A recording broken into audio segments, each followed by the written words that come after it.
je suis Anne-Carine Marmuet et vous écoutez Horizon Durable, le podcast de Ports en Part dédié à l'investissement responsable. Notre seul objectif est de partager des histoires inspirantes pour éveiller les consciences. Be the change you want to see in the world. Je vous souhaite une très belle écoute. Chez Ports en Part, nous avons une approche holistique des marchés financiers. Nous examinons bien sûr les fondamentaux des entreprises et de l'économie, nous étudions également l'analyse technique, mais aussi, et c'est ce qui fait notre singularité parmi tous les acteurs concurrents, nous analysons le comportement des investisseurs. En fait, la plupart du temps, les investisseurs sont irrationnels et leurs décisions sont influencées par des biais cognitifs et émotionnels. Cette irrationalité a un impact important sur la performance des investissements de l'ordre de 3% par an. C'est ce que l'on appelle le gap comportemental. La finance comportementale s'attache donc à analyser la psychologie des investisseurs. Par exemple, chaque investisseur a probablement déjà vendu beaucoup trop tôt une position gagnante ou laissé dériver beaucoup trop longtemps une position perdante. L'objet de la finance comportementale est donc de comprendre les mécanismes psychologiques qui sous-tendent ces comportements et de trouver des solutions pour diminuer leur impact sur la performance des portefeuilles. Aujourd'hui, j'ai le grand plaisir de recevoir Laetitia Guibert pour évoquer plus particulièrement la transition écologique. Nous partageons avec Laetitia le même ADN qui est l'analyse comportementale.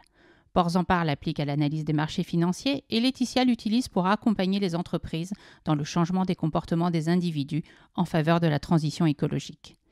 Laetitia se propose de nous donner quelques clés pour passer de l'intention à l'action afin de faciliter l'adoption de nouveaux comportements alignés avec ces enjeux.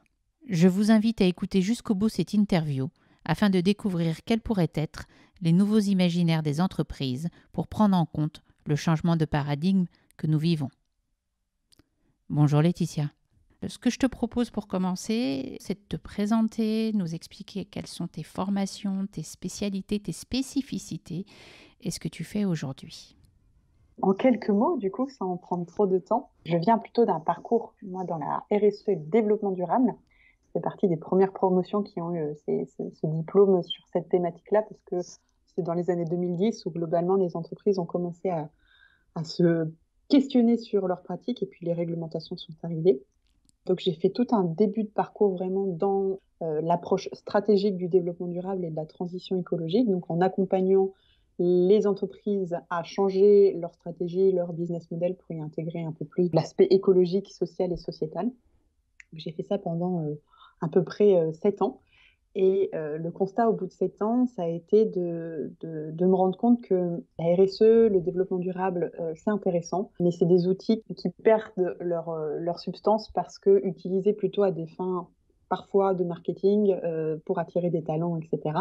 Et qui poussent peu les entreprises à se re-questionner sur leurs pratiques, sur leur manière de faire, sur leur comportement. Or aujourd'hui, c'est un enjeu qu'on a, c'est d'aller vraiment vers une évolution des comportements. C'est ce que montrent les experts et les scientifiques du GIEC dans leur dernier rapport, c'est qu'aujourd'hui, on a les clés, entre guillemets, dans nos mains. Ça dépend que de nous de changer nos pratiques et nos comportements, nos modes de vie, pour enclencher la transition qui nous permettra de répondre aux enjeux, notamment écologiques, et qui sont les nôtres face au réchauffement climatique. L'autre constat, c'est que je me suis rendu compte que le changement était très lent dans les organisations. C'est très compliqué de faire évoluer les gens sur leurs pratiques, sur leur mode de fonctionnement. Et ça m'a fait poser beaucoup de questions sur pourquoi c'est si compliqué. Pourquoi, même si on sait qu'on fonce dans le mur, pourquoi, même si on a tous les rapports du monde et que les scientifiques nous alertent depuis bientôt 50 ans sur le fait que notre modèle n'est pas soutenable et n'est pas durable sur du long terme, on n'arrive pas plus à évoluer dans nos comportements.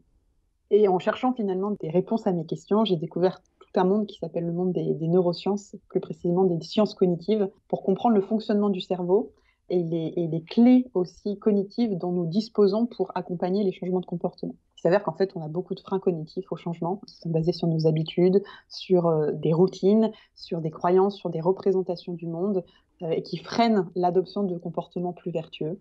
Mais on a aussi plein de clés cognitives qu'on sous-estime, qu'on ne connaît pas parce que finalement on nous parle peu du cerveau, on sait peu comment ça fonctionne là-haut à l'école, c'est pas des sujets qu'on aborde. Et donc l'objectif, ça a été vraiment de me former à un outil qui s'appelle l'approche neurocognitive et comportementale, qui est délivré par l'Institut Neurocognitivisme, et de proposer une nouvelle approche de la conduite du changement dans les organisations, qui est l'approche comportementale de la transition.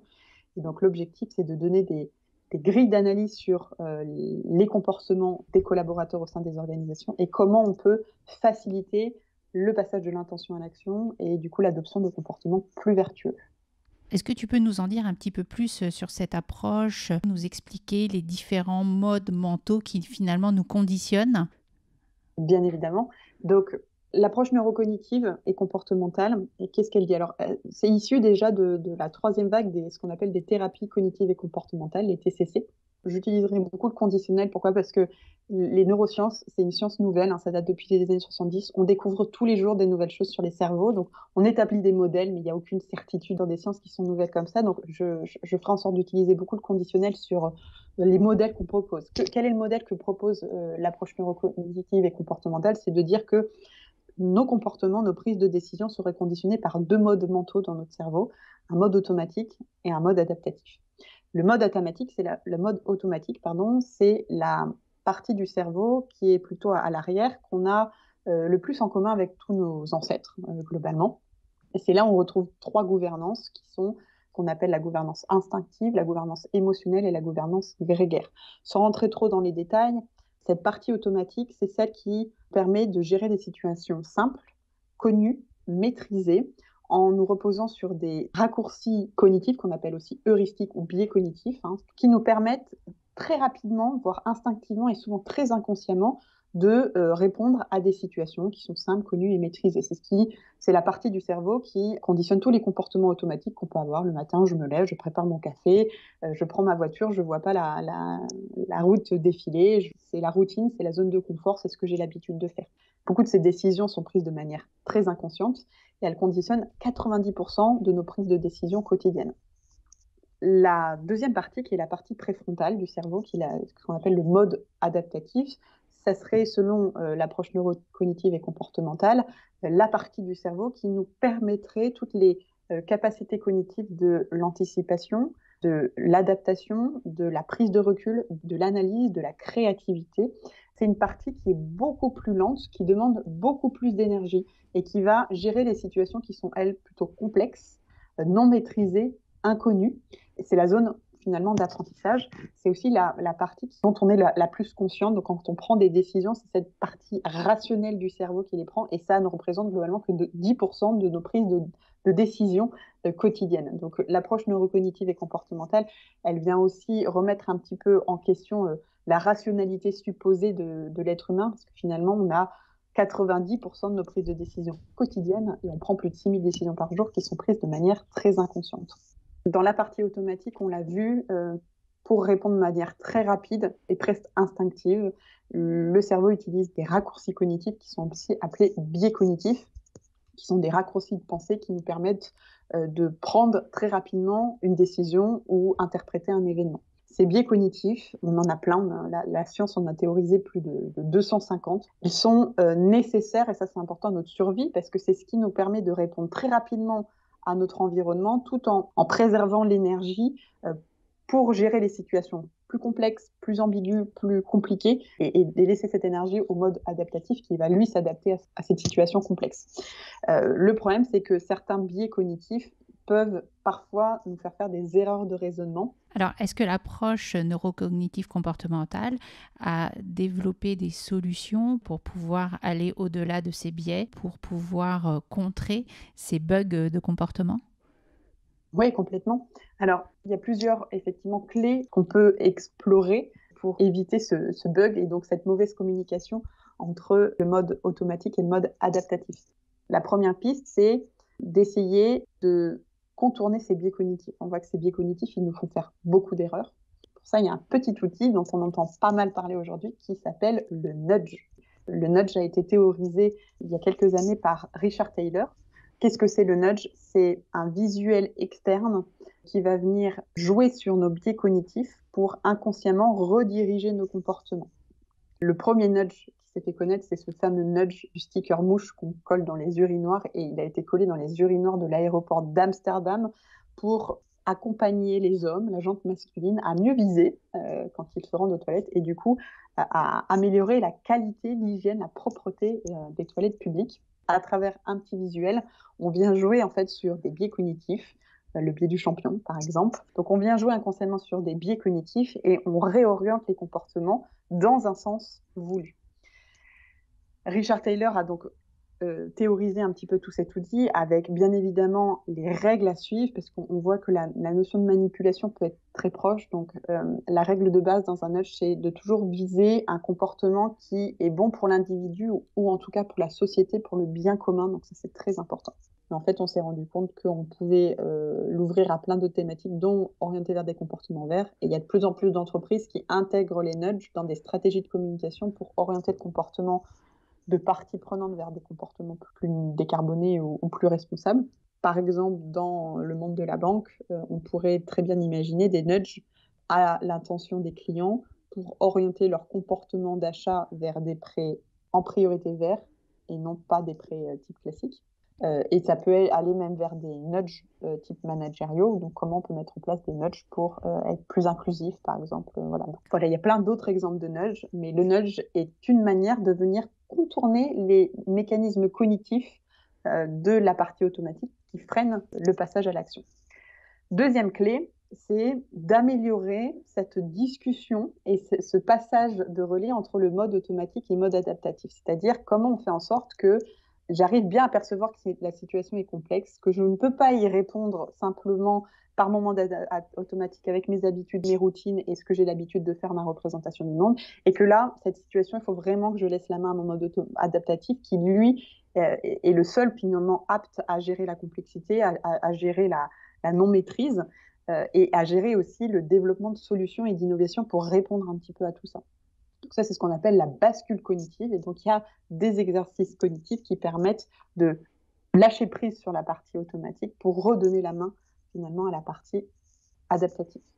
Et le dernier outil qu'on peut explorer, c'est l'approche narrative. Donc, c'est d'utiliser notre cerveau préfrontal pour imaginer des nouvelles histoires. Alors, pourquoi je parle de l'approche narrative? C'est que l'être humain, c'est la seule espèce fabulatrice au monde. Donc, on est la seule espèce à raconter des histoires et à les diffuser et à y croire. Et les récits, finalement, forgent la société dans laquelle on vit aujourd'hui. Donc, toute cette théorie, elle a été développée par de nombreux experts. Là, je me repose notamment sur Yuval Noah Harari dans son livre Sapiens, qui explique que depuis moins 70 000 ans, a eu lieu la révolution cognitive qui nous a dotés du pouvoir de l'imagination. Et ce pouvoir de l'imagination nous a permis de nous hisser sur la chaîne alimentaire et globalement la chaîne animale et de la dominer. Pourquoi? Parce que c'est en se racontant des histoires et en coopérant autour de ces histoires qu'on a réussi à survivre en se donnant des règles de fonctionnement communes. Il prend l'exemple de mettre 10 000 hommes dans un stade versus 10 000 chimpanzés dans un stade. Les 10 000 chimpanzés, c'est le chaos. Tandis que les 10 000 hommes, on a défini des règles entre nous, des normes sociales qui fait qu'on a un système qui fonctionne bien. On arrive à faire société grâce aux récits qu'on partage et auxquels on croit. Donc il y a une puissance dans les récits à nous rassembler, mais aussi à conditionner des normes sociales qui eux-mêmes vont conditionner des comportements. Pourquoi l'approche narrative elle est intéressante, c'est que tous les récits qu'on se fait de demain, pour le monde qui nous attend demain, c'est des récits qui sont plutôt alarmistes. C'est soit la fin du monde, soit business as usual, ce qui ne va pas aller dans le bon sens, soit c'est une société complètement remplie de technologies, de robots complètement déshumanisés. Et ça donne pas aux gens envie de se projeter dans ce futur-là. Donc il y a un enjeu d'écrire des nouveaux récits sur le monde de demain, mais un monde qui serait forcément plus sobre, avec plus de neutralité carbone aussi, qui nous donne envie finalement d'y aller. Et ça, il faut qu'on arrive à l'imaginer, il faut qu'on arrive à le diffuser. Et finalement, en diffusant ces nouveaux récits, on va diffuser aussi des nouvelles normes sociales, et ces normes sociales viendront conditionner des nouveaux comportements. Donc on peut, entre guillemets, tromper notre cerveau en travaillant sur cet outil de la création des nouvelles récits pour venir créer des nouvelles normes sociales. Il y a plein de normes sociales aujourd'hui qui vont plus dans le bon sens. Cette croyance qu'on a, par exemple, que la voiture individuelle, c'est synonyme de liberté, c'est une histoire qu'on se raconte. Que la voiture, c'est représentatif de sa réussite sociale, c'est une histoire qu'on se raconte. Aujourd'hui, on sait qu'on doit aller plutôt vers de la multimodalité, de réduire le nombre de voitures par habitation, d'aller vers des voitures plus petites. Et donc, il y a un enjeu de retransformer ces nouvelles normes sociales, de dire que bah non, en fait, la réussite sociale ou la liberté, c'est pas forcément d'avoir une voiture, mais c'est plutôt de pouvoir se déplacer n'importe où on veut, grâce aux transports en commun qui sont des transports décarbonés. On va jouer sur ce qu'on appelle la courbe du changement de paradigme. Donc, il faut que on arrive à diffuser des nouvelles normes sociales et qu'on ait globalement 15% de la population qui croit à cette nouvelle norme sociale pour venir la rendre presque normale et la diffuser auprès du plus grand nombre. Les normes sociales, ça change très très vite. Il y a plein de normes sociales qui vont plus dans le sens de la transition écologique. Je donne des autres grandes normes sociales. Il faut manger de la viande tous les jours pour être en bonne santé. Il ne tient qu'à nous, finalement, de raconter des nouvelles histoires qui vont dans le sens de la transition écologique, qui vont dans le sens de ce qu'on appelle la donuts économie, et d'y croire à ces récits parce qu'ils vont conditionner des nouvelles normes sociales qui vont embarquer finalement la société vers un nouveau projet de société qui sera un projet qui sera plus durable. Et ça, c'est notre cerveau adaptatif qui nous permet de créer ces histoires-là. Est-ce que tu pourrais m'en dire un petit peu plus sur l'imaginaire que l'on peut se construire en entreprise? Oui, complètement.